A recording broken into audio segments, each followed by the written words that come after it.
Yeah. They were good. Yeah, they did a good job.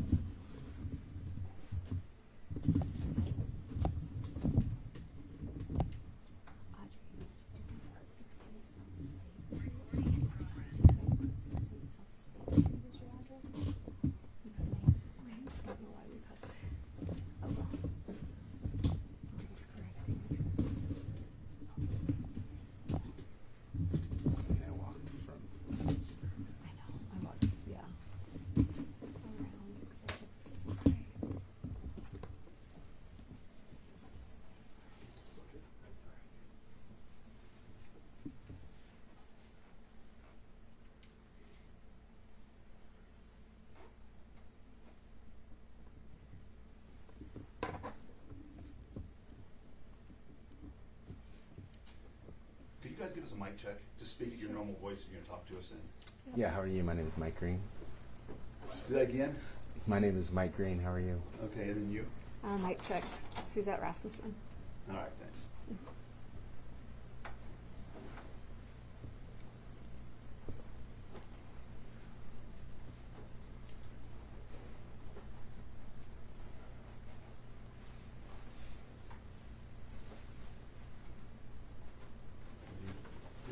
Just give us a pairways for later.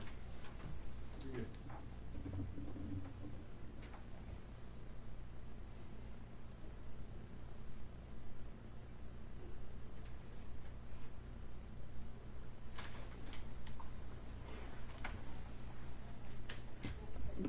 You guys turn this today? Yeah. All right. I think We'll we hold can. off till tomorrow if you do. Hi, Lucy. Suzette. How are you? Doing well, Hi, thanks. guys. Sorry. So sorry that Yeah. everyone got the wrong address Okay, from you guys our all got it advisory. well. So, I clearly could not figure it out. so my apologies, but thank you for braving the weather. All right. You good? We can Yeah. ready to start. Okay. You just- All right. You guys tell me. I'm ready when you guys are. Okay. All right. Well, good afternoon, and thank you all for being here today. We want to express our gratitude to you for covering this very important issue and doing so with respect for the delicate nature of the situation and the privacy of our clients. Our clients have shown remarkable courage in coming forward to share their stories. I would like to briefly introduce my co-counsel, Mike Green, and Alan Mortensen. This is at the Mortensen and Milne law firm office that we're here at today. A couple of weeks ago, we announced that a group of ladies, 5 ladies, were coming forward with allegations against Tim Ballard and Operation Underground Railroad. 2 days ago, we filed their lawsuit. Today, we have filed a second lawsuit on behalf of 2 individuals, a married couple. Their statements include some of the very painful details of their experience with Tim Ballard and Operation Underground Railroad. At this point, these 2 individuals, these victims, want to remain anonymous, and we ask that you respect their privacy. They do feel it is important to file the lawsuit and show that there are more people willing to stand up against the behavior of Tim Ballard and Operation Underground Railroad. Our clients have chosen to pursue their cases through the courts to ensure that those responsible are held accountable for their actions. We firmly believe in the power of the legal system to address the issues. I know all of you will value more information from us that we can provide today, but we do want to take some questions and share with you what we can. Is there a reason that you filed a separate suit rather than just adding them to the original suit? I think they have different causes of actions. We will likely consolidate for the purposes of discovery, but those are strategic questions and issues that we'll bring down the path, but that's the best. Can you just outline the allegations in this second suit and how they're different from the first one? Because I've read through both of them. They seem very similar, only this one's a couple versus the other one is the 5 women. Can you outline that for us? I think they arise out of the same common nucleus of operative fact. Essentially what we want to do is make sure that we don't we don't want to confuse the jury if we get to a jury. So when we tell stories, we want to tell stories that arise out of the same kind of transactions in series. Case 1 is going to have a story that kind of follows 3 of the victims. Case 2 is going to follow a couple. And the couple has a little bit different claims, but we don't want to confuse the jury at the end of the day. For discovery at the beginning, we'll definitely want to consolidate because they'll have very similar witnesses.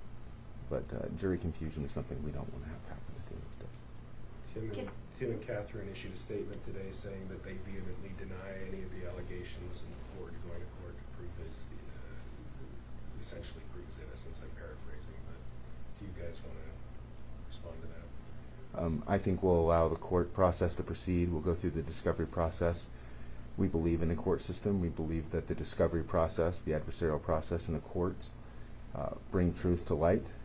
We trust these systems, and we will go through the process at this point in time. I know privacy is super important in this case. One of the things that Tim has used as his defense is the fact that they are staying anonymous. Is there a point that we would see anybody come forward and kind of put that face out there, to these allegations? I think that's very likely. At this point, we don't want to give a time frame for that to happen, but it's very likely that one or more of the individuals will come forward.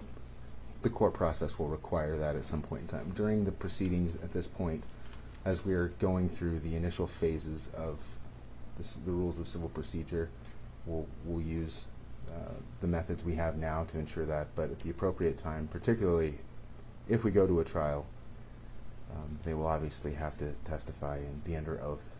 I think you touched on this at the original news conference, Suzette, but can you talk a little bit about why they want to remain anonymous? There's a footnote in this suit about threats that have been made against one of the husbands. Can you kind of I think we understand, but Yeah. for Yeah. those readers and listeners, viewers that might not. Absolutely. This is a very sensitive, private matter for the individuals. They're having to deal with a lot of very painful trauma, emotional and psychological, of what they were put through. And so for them to come forward and share their stories is very painful. For them to expose themselves, their children, their families, their spouses, very, very difficult right now. So they're trying to work through the process and healing, and their privacy is of utmost concern to them right now. But as we proceed through the process, they're aware and they're prepared to be able to testify in court. According to the complaint, Tim Ballard was excommunicated by the Mormon Church. Can you explain why you believe that's true, and any information surrounding that you've gained? I can't make any comments regarding Tim Ballard's church status or excommunication. But it is listed in the complaint, so you have reason to believe that somehow? Correct. The document speaks for itself, and as the evidence of that comes forward, that will be shed to light in the process through the court in discovery. And we should say that additional evidence is coming in and growing tremendously. So The complaint also lists 2 marriages have been broken up as a result of Tim Ballard's actions. Is that in addition to the second case? Is that now a 3rd marriage? the second case is one of the marriages, and we do say it's at least 2. Is the second case civil as well? The second case is civil as well. Yes. At any point did you guys go to the police and consider pursuing this criminally? This is we have spoken with our clients about that, and that will remain in their hands at this point in time. Did the people in this second case also try to go to the Attorney General's office as some of the people in the first case said they did? As far as like filing a complaint or bringing these things up with them?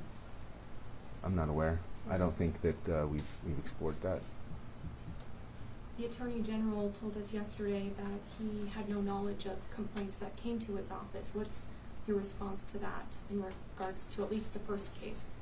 I think we're focused on getting relief for our clients through the process for their egregious civil claims, where they're civil attorneys, and we're going to focus on getting relief for them through that process. anything else that comes out of that process that involves collateral or second effects, we're not focused on at this point in time. Can you explain some of those pieces for when people who are hearing about this second case and wondering what are the differences? What are some of those pieces that make this case unique specifically to the other case? I think the fact that it's a married couple rather than an independent individual. And that creates a different kind of claim, particularly an alienation of affection claim.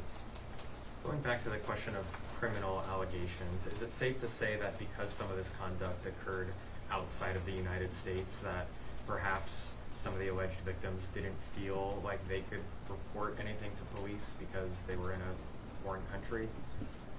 I think it would be accurate to state that the victims lived in fear of retaliation and threats.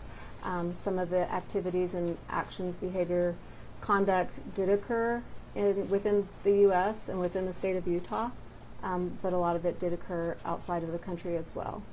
Do you anticipate naming any additional defendants other than those that have been listed so far? I think we do as discovery proceeds forward.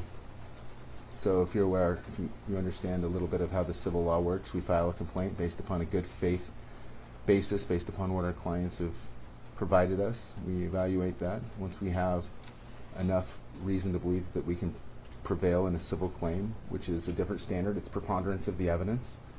We believe that we have that evidence to support these claims. We file a claim with the court pursuant to Rule 8 of the Civil Procedures, place the defendant on notice.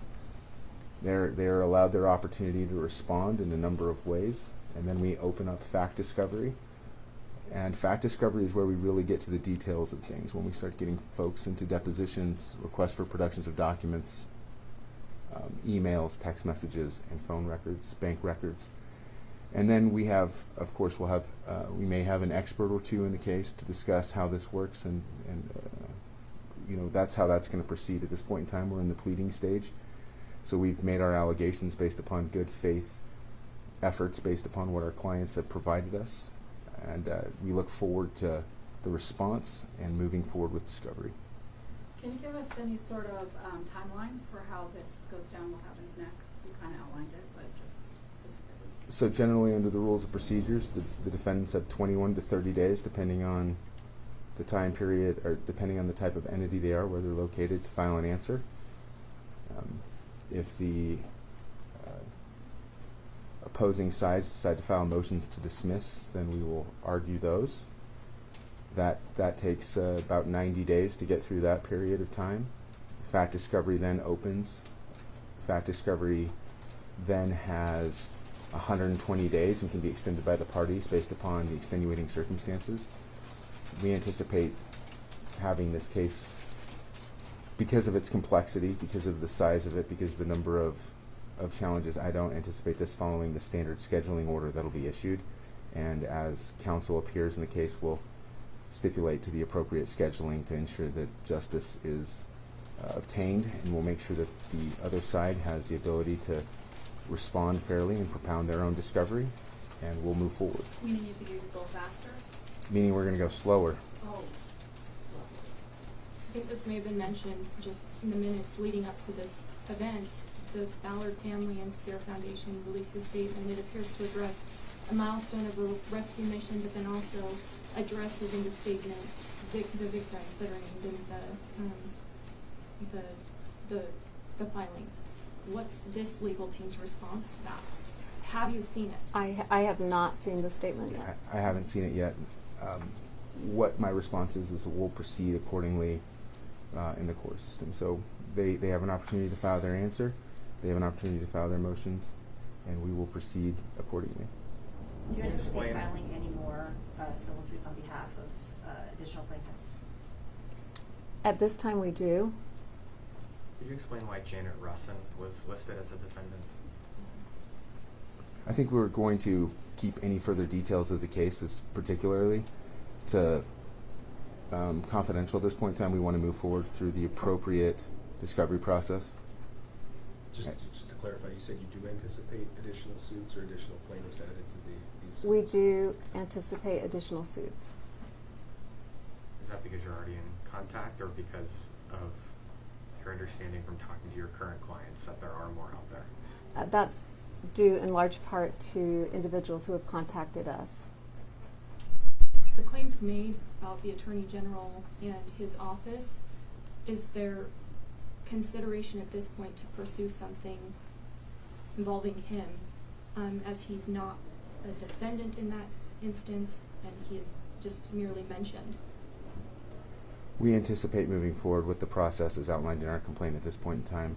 As discovery proceeds and more evidence and facts are ascertained, we may amend our complaint. At this point in time, we're going to proceed forward with our case as filed in the complaint. Can you talk about whether, this might not be a question for you, but whether when the Church of Jesus Christ of Latter-day Saints came out with their statement back when the Vice article first got reported, were you guys even involved in this lawsuit at that point? And did they know that this was all going to come forward?